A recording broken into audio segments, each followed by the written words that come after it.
today we are going to be talking about Tech Coup, Ooh. which is a book by Marit Shashak, who is a former member of the European Parliament. She actually spent a decade there, so she saw a lot.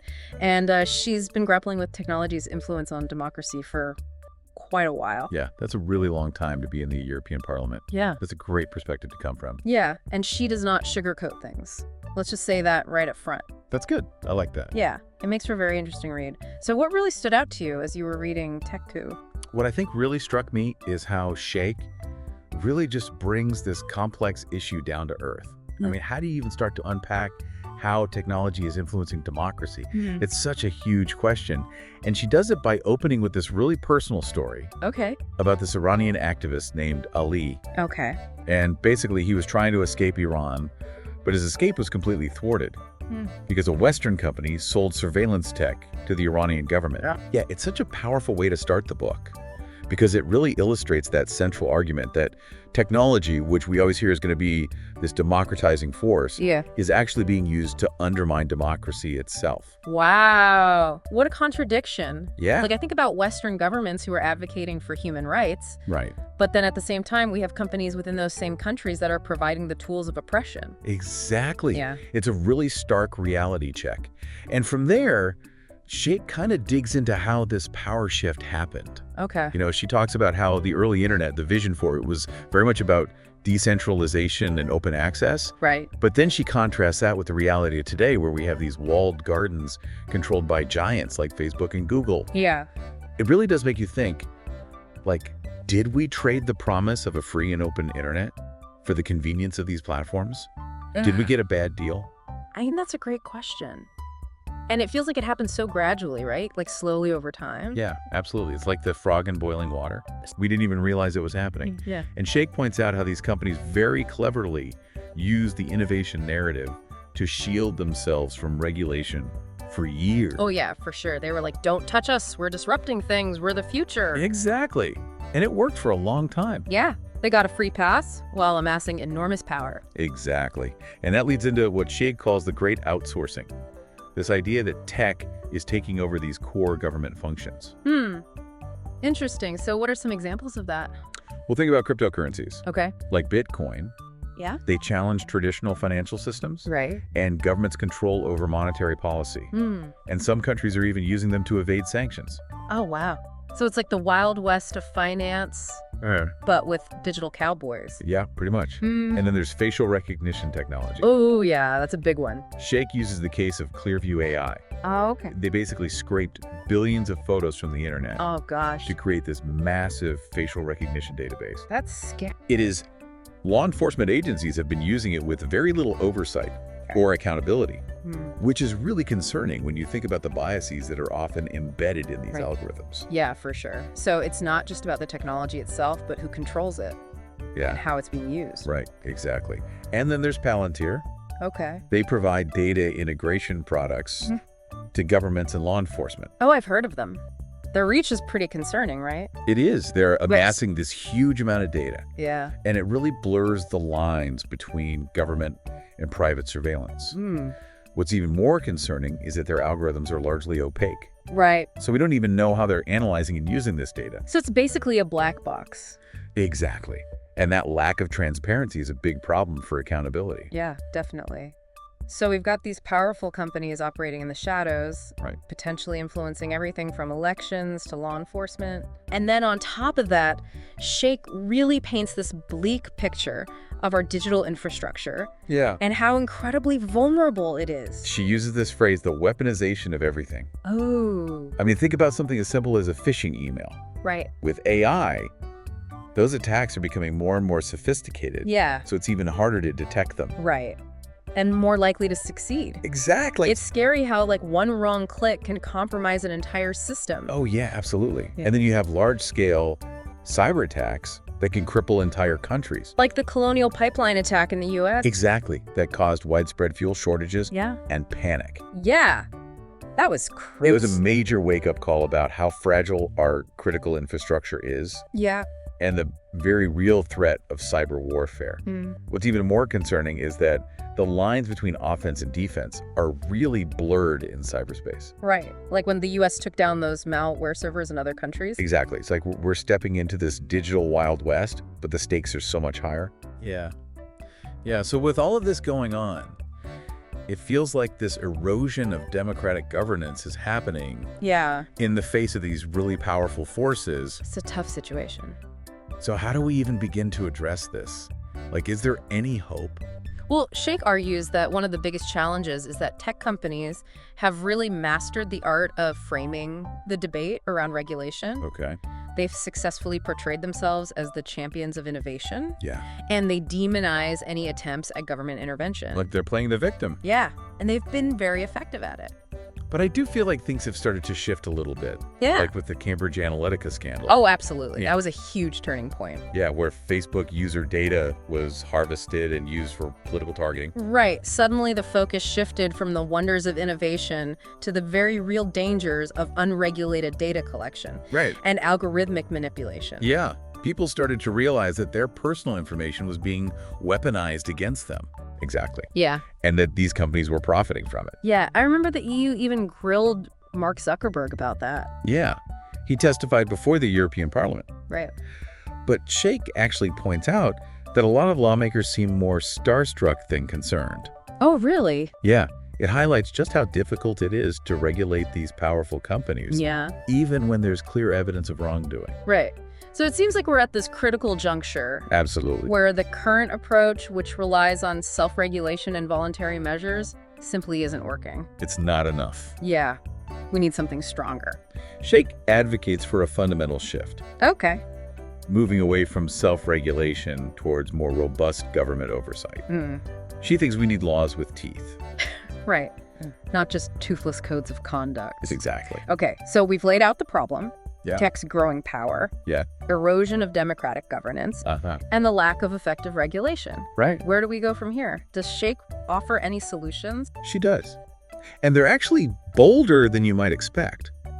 She calls for applying the precautionary principle to technology, Okay. which basically means assessing the potential harms of new technologies before they're unleashed on the world. Okay. This is especially crucial for something like AI, which is evolving at an alarming pace. Yeah, that just seems like common sense.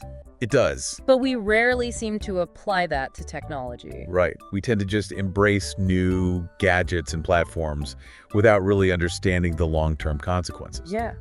And Sheikh doesn't shy away from calling for outright bans on certain technologies either. Yeah, that's right.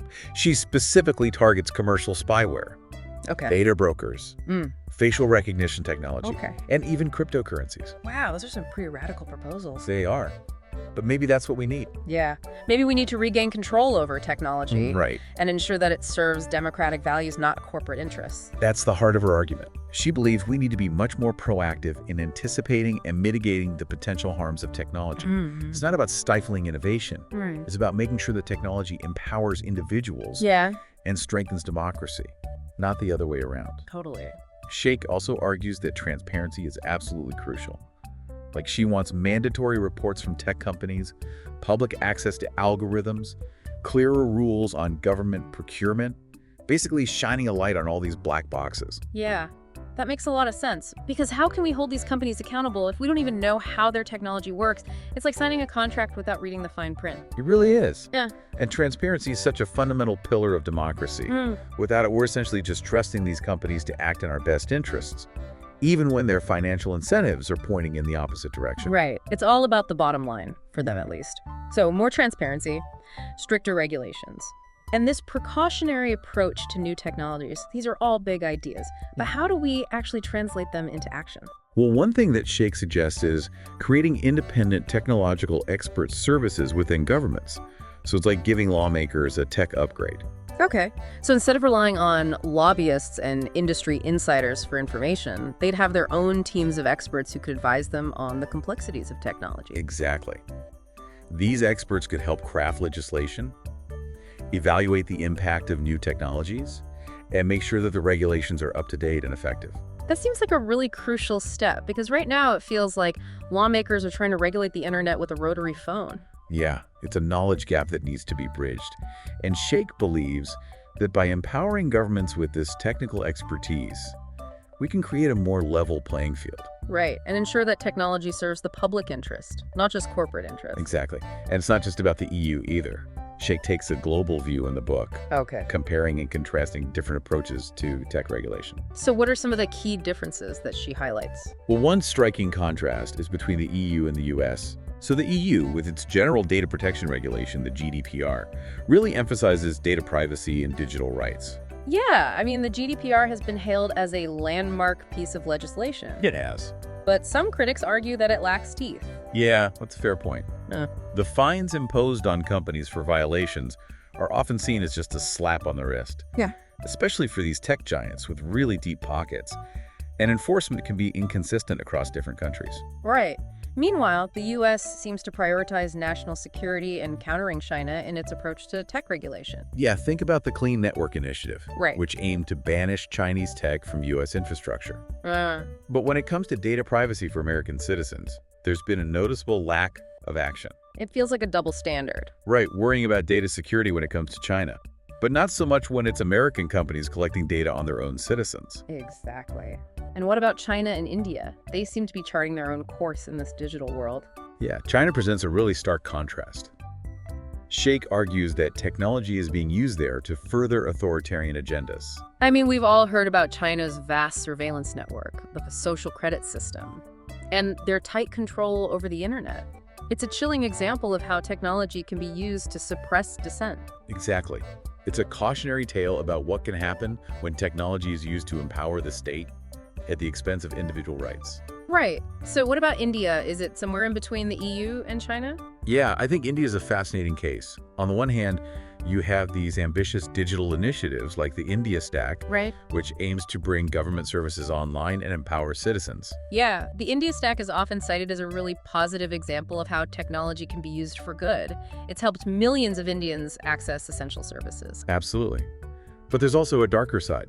Okay. Under Prime Minister Modi, we've seen internet shutdown, censorship, and the targeting of journalists and activists. So it's kind of a mixed bag. It is. There's a lot of potential, but also a lot of risks. Right. And Sheikh actually calls out some American tech companies for operating in these countries. Yeah. Where they're happily complying with censorship demands in China and India. Right. While at the same time pushing back against regulation in the US and the EU. That's a classic double standard. Yeah. It seems like it's all about the bottom line for them. Profit over principles. So it's a pretty bleak picture overall. But Sheikh's book isn't just doom and gloom. No. It's not. She does offer a glimmer of hope. Okay. She believes it's not too late to course correct. Okay.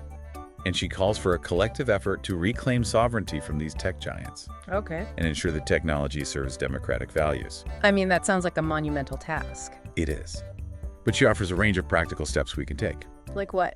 One key area she focuses on is campaign finance reform. Okay. Because it's no secret that big tech spends a fortune on lobbying and campaign contributions. Yeah, they're trying to buy influence. Exactly. And Sheikh argues that this undue influence has really corrupted the political process and prevented meaningful tech regulation. It's like this revolving door between Silicon Valley and Washington. Right. Tech executives become politicians, and politicians become tech lobbyists. Exactly. It's a cozy relationship that benefits a select few at the expense of everyone else. So how do we break that cycle? Well, Sheikh calls for stricter limits on campaign contributions from tech companies. Okay. And much greater transparency in lobbying activities. So basically, shine a light on the money trail. Exactly. Expose the undue influence that these companies have. Makes sense. So if we want to level the playing field, we need to reduce the influence of money in politics. Absolutely. Another area she highlights is the need for antitrust enforcement. Right. Big tech has become so dominant that it's stifling competition and innovation. Exactly. Think about Amazon, Google, Facebook. Yeah. They have this stranglehold on their markets. Yeah. And it's almost impossible for smaller companies to compete. It really does feel like David versus Goliath. Yeah, but with a lot more data involved. Right. So how do we actually break up these behemoths? Antitrust laws are so complex. They are, but Sheikh suggests empowering regulators to enforce existing laws more aggressively, Okay. and to create new regulations that address the unique challenges posed by digital platforms. So we need to adapt our legal frameworks to the realities of the digital age. Exactly.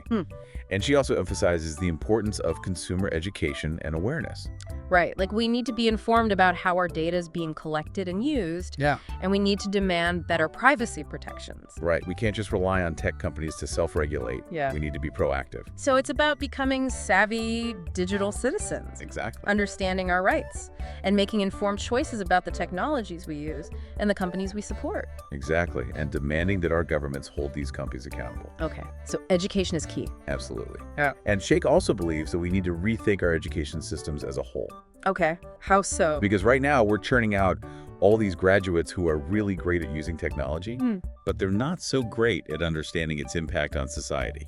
It's like we teach kids how to code, but not how to think critically about the ethical implications. Exactly. And Sheikh argues that we need to incorporate digital literacy and critical thinking skills into our curricula, from elementary school all the way up to university. So it's about empowering them to be informed citizens who can shape the future of technology, not just passive consumers who are shaped by it. Exactly. And finally, Sheikh calls for greater international cooperation. Right, because this isn't just a problem for one country or region. It's a global challenge that requires global solutions. Yeah. So what does that look like? Well, she believes that we need to work together to create global norms and standards for technology governance. Okay, so like a digital United Nations. Exactly. Setting rules of the road for cyberspace. Interesting. She suggests creating international agreements on data privacy, cybersecurity, and the ethical use of AI. So by working together, we can hopefully create a more equitable and democratic digital future for everyone. That's the goal. It's a tall order. Right. But it's essential if we want to ensure that technology benefits all of humanity, not just a select few. Right. So Sheikh's book really is a powerful reminder that we have a choice to make. We do. We can continue down this path of unchecked technological power. Yeah. Or we can choose a different path, one that prioritizes democratic values, human rights, and common good. It's a call to action for all of us to reclaim sovereignty, demand change, and ensure that technology serves humanity, not the other way around. Her book really provides a roadmap, a set of practical steps we can take to navigate this treacherous terrain of the tech revolution, and hopefully emerge on the other side with our democratic values intact. Absolutely. Oh. But there's one more crucial aspect we need to delve into. Okay. The revolving door between Silicon Valley and government, and how that influences policy decisions. Okay. That's something we'll explore in the final part of this deep dive. All right. So we're back for the final part of our deep dive into tech coup. Yes. And we've talked about the problems, the potential solutions. Yeah. And now we're going to get into this really interesting aspect, Okay. which is the revolving door between Silicon Valley and government. It's a fascinating and concerning phenomenon for sure. Yeah. So just to kind of set the stage for listeners, imagine a world where the people who are writing the rules for the tech industry are the same people who used to work for those very companies. Yeah. That's the reality of the revolving door. It's very much a thing. So it's not just about tech companies lobbying governments. It's about this blurring of lines between these two worlds. Absolutely. So what kind of impact does this revolving door have on policy decisions? Well, Sheikh argues that it creates a system that is rigged in favor of big tech. Oh. I mean, when you have former industry insiders moving into these government positions, they bring their biases with them and their connections. It's really hard to be an impartial regulator when you've built your entire career within the industry that you're supposed to be overseeing. It sounds like a recipe for regulatory capture. It is. Where the industry being regulated essentially controls the regulators. Exactly. Yeah. And Sheikh actually gives some concrete examples of this revolving door in action. Oh, okay. Like what? Well, she points to cases of former government officials taking on these lucrative roles as advisors or lobbyists for tech companies that they previously regulated. Oh, wow. So, for example, she mentions former Obama administration officials and French government officials who joined the controversial spyware firm NSO Group. It's unsettling to think about the people who were supposed to be protecting our privacy now working for companies that develop tools to invade it. Yeah. It's this really troubling trend. And it's not just happening at the highest levels of government either. Oh, okay. This revolving door operates at all levels. So you have lower-level government employees moving to tech companies and vice versa. Oh, wow. This constant flow of personnel creates this network of influence. Yeah. That's really difficult to untangle. And it really undermines public trust in government. When it seems like the fox is guarding the henhouse. Yeah, for sure. So how do we break this cycle? Right, is there anything we can do? Well, Shake offers some solutions, Okay. and they really focus on increasing transparency and accountability. Okay.